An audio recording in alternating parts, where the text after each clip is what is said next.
Bonjour à tous, j'espère que vous allez bien. On se retrouve aujourd'hui pour une vidéo sur le thème de cast member, donc le métier de cast à Disneyland Paris.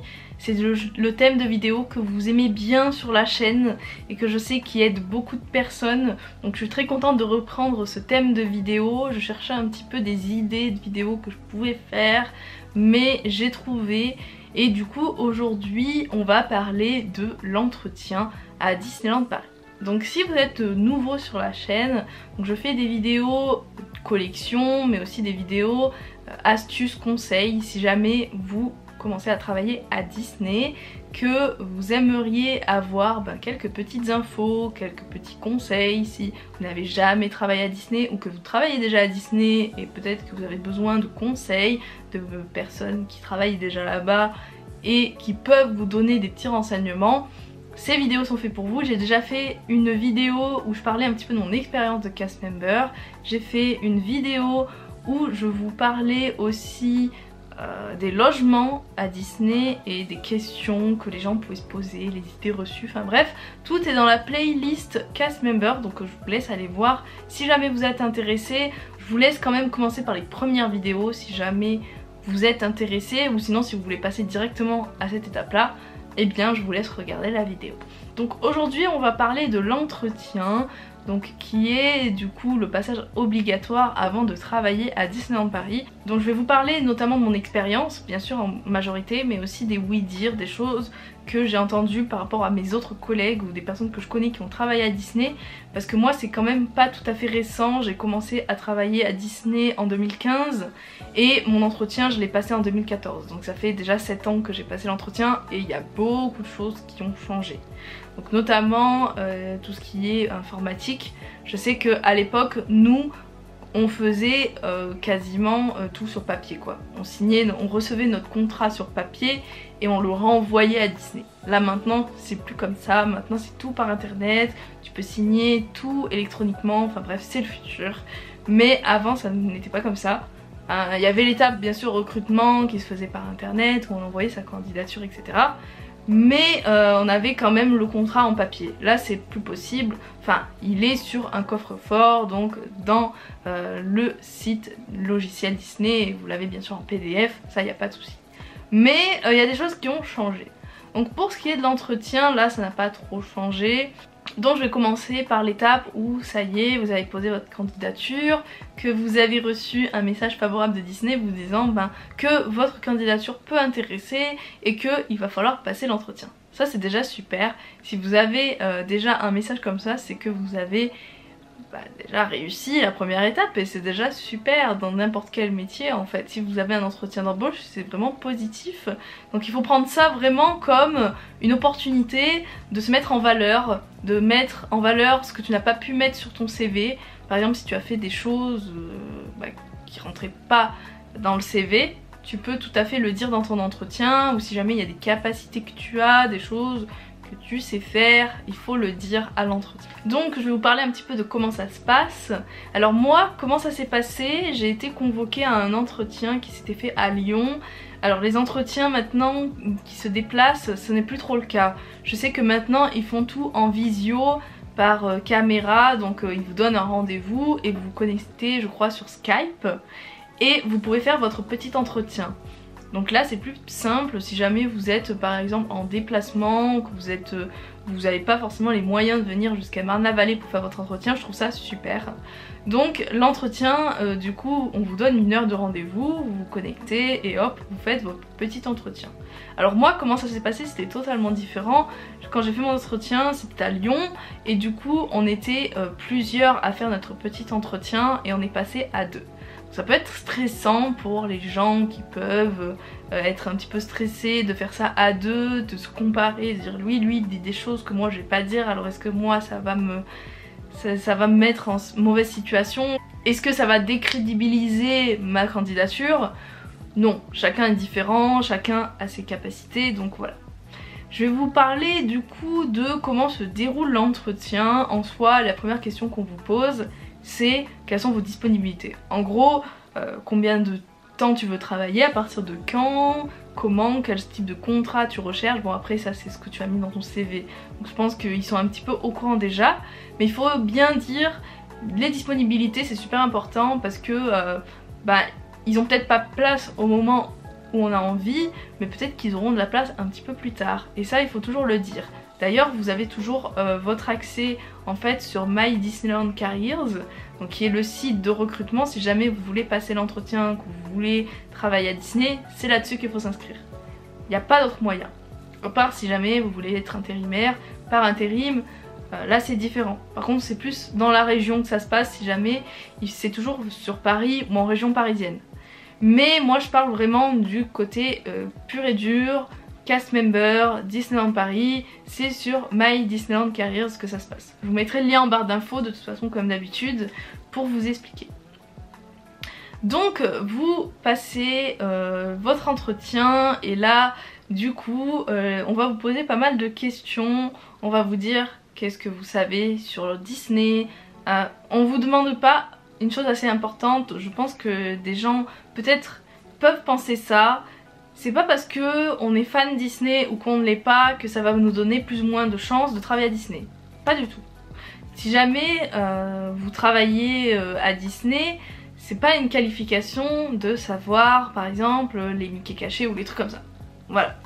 Juste pour vous informer que vous n'êtes pas obligé d'être incollable et ça va pas vous donner non plus plus de facilité à être embauché si jamais vous êtes incollable sur Disney. Je sais pas si vous voyez ce que je veux dire.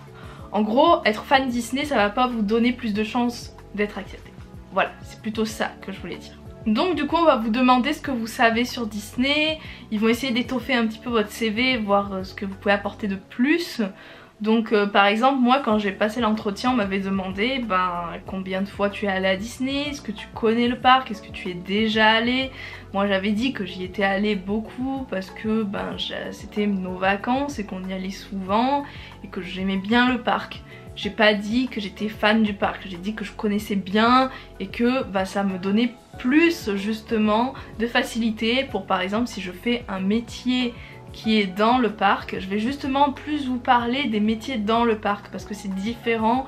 Si jamais vous voulez faire un autre type de métier, ça va être un petit peu différent. Là je vous parle un peu de mon expérience à moi en tant que cast member sur le terrain en attraction, parce que attraction, restauration, hôtellerie, propreté, c'est un petit peu la même chose. Je sais pas si vous voyez, mais on est vraiment dans le parc, on est en face des visiteurs. Donc c'est plus dans ce côté là que je vous parle en fait. Donc du coup, pour tout ce qui est métier, cast member, attraction, etc.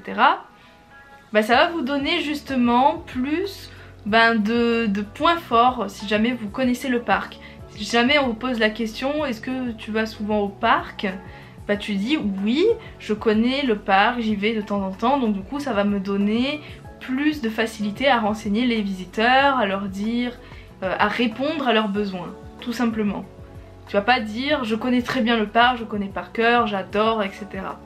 Il faut que quand on embauche une personne, il faut que la personne apporte quelque chose. Et là justement tu vas apporter quelque chose que peut-être l'autre à côté ne va pas apporter. Si jamais l'autre dit j'y suis allée qu'une fois, je connais pas trop et voilà. Toi tu vas apporter quelque chose. Tu travailles à Disney, c'est une entreprise comme une autre. C'est un métier, c'est pas parce que tu travailles à Disney que ça va être la fête foraine, que ça va être la vacances. Non, tu as des objectifs, tu as des choses à faire, tu as une attitude à avoir, il faut respecter ça.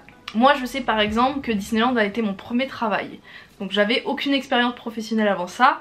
Et au début, t'es content, j'adore cette émotion en fait. La première chose, c'est que tu as ton premier travail et en plus c'est à Disney. Tu te dis mais c'est génial, tu vas pouvoir t'éclater et en même temps travailler. On n'a pas la même vision entre quand on commence à travailler, ça peut être dans n'importe quel métier, hein. C'est pas forcément que Disney, mais on n'a pas la même mentalité que quand on commence et quand on est un peu plus âgé. Donc voilà, ça c'était la petite parenthèse. Donc du coup, toujours mettre en valeur son expérience en fait. Et aussi si jamais vous faites des choses à côté, que vous faites des sorties, que vous voyagez, faut pas hésiter à le dire, faut pas hésiter à parler de ses qualifications parce que ça peut être qu'un point fort pour vous. Ça peut vous donner des capacités en plus, ça peut par exemple vous donner l'opportunité d'aider les collègues, enfin ils vont voir en fait qu'on est des personnes curieuses pour tout ce qui est questions. Alors, donc il y avait cette question là, est-ce qu'on va régulièrement à Disney, est-ce qu'on connaît le parc? On vous pose aussi la question de les langues. Ça c'est le truc que tout le monde se pose la question, tout le monde se dit je ne sais pas parler anglais, du coup c'est fichu, je ne pourrais pas travailler à Disney. Non, c'est pas parce que tu n'es pas bilingue, que tu n'as pas un niveau C2 en anglais, que tu ne pourras pas travailler à Disney, ou que tu n'as pas fait, je sais pas, 1 an en Angleterre, que tu vas pas pouvoir travailler à Disney. Non, non, non. Alors pour vous dire, moi quand j'ai commencé à travailler à Disney, j'étais en fin de lycée. Ça veut dire que j'avais mon niveau, allez, B1, B2 je crois, si je dis pas de bêtises. Bon après c'est vrai que j'avais plus de facilité dans les langues, que j'aime beaucoup apprendre les langues, donc ça a été un plus. Et du coup, ben l'anglais c'est quand même hyper important. Ça c'est sûr, vous n'allez pas y échapper. L'anglais en fait c'est la deuxième langue le plus parlée dans le parc. Et en plus si jamais vous avez des personnes qui parlent par exemple espagnol, italien, d'autres langues, eh bien ils vont plus aller vers l'anglais que le français. Donc je pense que c'est hyper important de parler anglais. Au moins de savoir répondre aux questions. Parce que en soi, pour être honnête, les questions ça va être toujours pareil. Si vous travaillez en attraction, en tous les cas, attraction, restauration, etc. Les questions ça va être toujours pareil. On va toujours vous demander où est l'entrée, les toilettes, comment on s'installe, comment on fait... voilà, ça va être des gestes mécaniques en gros. Donc vous allez connaître à la longue toutes ces phrases, etc. Donc ça va revenir. Vous allez apprendre d'autres mots parce que vous allez parler à des personnes qui parlent la langue. Donc du coup, ça va vous faire apprendre l'anglais. Donc faut pas se dire directement je suis nulle en anglais donc je ne pourrai pas travailler. C'est sûr qu'il faut quand même être à l'aise. Je vais pas vous dire par exemple que si vous ne savez pas du tout parler anglais, que vous avez des très mauvaises notes en anglais, etc. vous allez vous en sortir. Non, c'est juste que il faut quand même avoir un petit niveau, mais savoir répondre à une question. En gros, si quelqu'un vous pose une question, il faut savoir répondre. Faut savoir être à l'aise. Parce que de toute façon, on va vous poser des questions en anglais. Dans l'entretien, on va vous dire décris-toi en anglais, décris une situation, enfin voilà. Ils vont voir de toute façon. Mais l'anglais, voilà, c'est pas un handicap. Ensuite, on va vous demander si vous parlez d'autres langues. Et l'autre langue, c'est un point en plus. Parce que justement, comme je vous ai dit, il y a des gens qui parlent d'autres langues, notamment l'espagnol qui est une langue hyper parlée à certaines périodes. Il y a beaucoup de visiteurs espagnols dans le parc, donc si tu parles un peu espagnol, c'est vraiment un bon point. C'est un point hyper positif parce que ben ça va beaucoup aider les collègues. Parce qu'il y a des collègues qui parlent pas forcément espagnol, il y a des collègues qui vont parler peut-être allemand, qui vont peut-être parler italien. C'est toujours un plus en fait. Donc l'espagnol, si vous savez quelques mots, c'est super important aussi. Je vous le conseille parce que quand je suis arrivée à Disney, clairement, bah, j'avais fait l'espagnol au lycée. Mais mon espagnol, il était pas oufissime. Et clairement, depuis que je travaille à Disney, bah, j'arrive quand même à avoir de plus en plus de conversations. Donc ça, c'est hyper important. Les langues, c'est le plus important parce que, évidemment, on est à Disney. Disney, c'est un melting pot. Donc du coup, si on parle un petit peu plusieurs langues, bah c'est super. Mais de toute façon vous ne serez jamais seul. Si jamais vous avez des questions, si par exemple vous avez un visiteur qui parle espagnol et que vous ne savez pas du tout parler espagnol, bah c'est pas grave, vous appelez un collègue, vous lui demandez et si jamais, eh bah, il va vous aider. C'est toujours comme ça. Mais en gros, on va vous quand même, lors de l'entretien, on va toujours vous demander l'anglais en vraiment, ensuite une autre langue. C'est un point positif. Vraiment. Ensuite, on va vous poser généralement la mise en situation. Donc une mise en situation, en gros, on va vous dire une situation comme par exemple, il y a un petit enfant qui peut pas faire l'attraction parce qu'il a pas la taille. Qu'est-ce que tu vas lui dire? Comment tu vas agir? Et ben, tu vas essayer de trouver, de te mettre à la place du cast member. Et en général, c'est pas si compliqué que ça finalement. Tu vas par exemple lui dire, bah écoute, dans quelques temps, tu vas pouvoir faire l'attraction. Mais pour l'instant, eh bien je te laisse faire d'autres attractions que tu vas adorer, je pense que ça va être super pour toi. Et peut-être que, eh ben voilà, quand tu reviendras, eh ben tu vas pouvoir venir et tu vas être super content, tu vas pouvoir faire l'attraction. Donc voilà, il faut toujours se mettre à la place aussi du visiteur, de lui trouver des mots positifs et de pas lui dire bah non, tu peux pas faire l'attraction, au revoir. Donc ça, c'est un truc que tu ne peux pas dire quand tu travailles à Disney. Il faut toujours se mettre à la place de l'enfant, du visiteur et de trouver des choses qui puissent le satisfaire. Par exemple, je sais pas, si tu travailles en boutique ou que tu travailles en restauration, ben par exemple la personne elle dit qu'elle est végétarien, bah tu vas pas lui dire bah non on n'a pas de plat végétarien, bah non tu vas lui conseiller d'aller dans un autre restaurant qui propose des plats végétariens, etc. Enfin tu vas toujours te mettre à sa place pour lui trouver une solution. Donc voilà pour la mise en situation, mais en général il faut pas stresser, faut juste te mettre à sa place, essayer de réfléchir un petit peu. De toute façon en général les recruteurs ils sont toujours patients, ils sont sympas. Ensuite du coup vient la question du logement, si vous avez besoin d'un logement.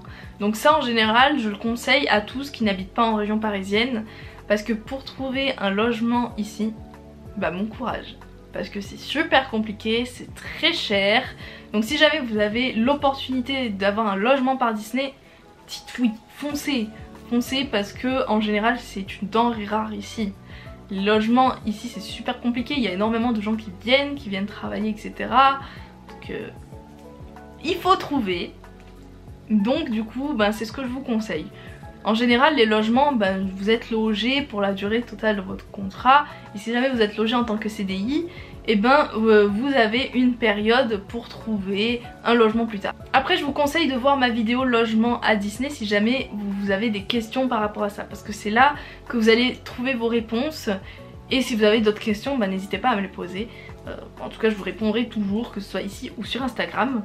Donc en tout cas pour le logement, voilà, je vous conseille, même si ben, après vous allez trouver quelque chose ou que vous avez une personne qui peut vous héberger, ben, au moins vous pourrez toujours dire à Disney que ben, vous avez trouvé et que vous n'avez plus besoin du logement.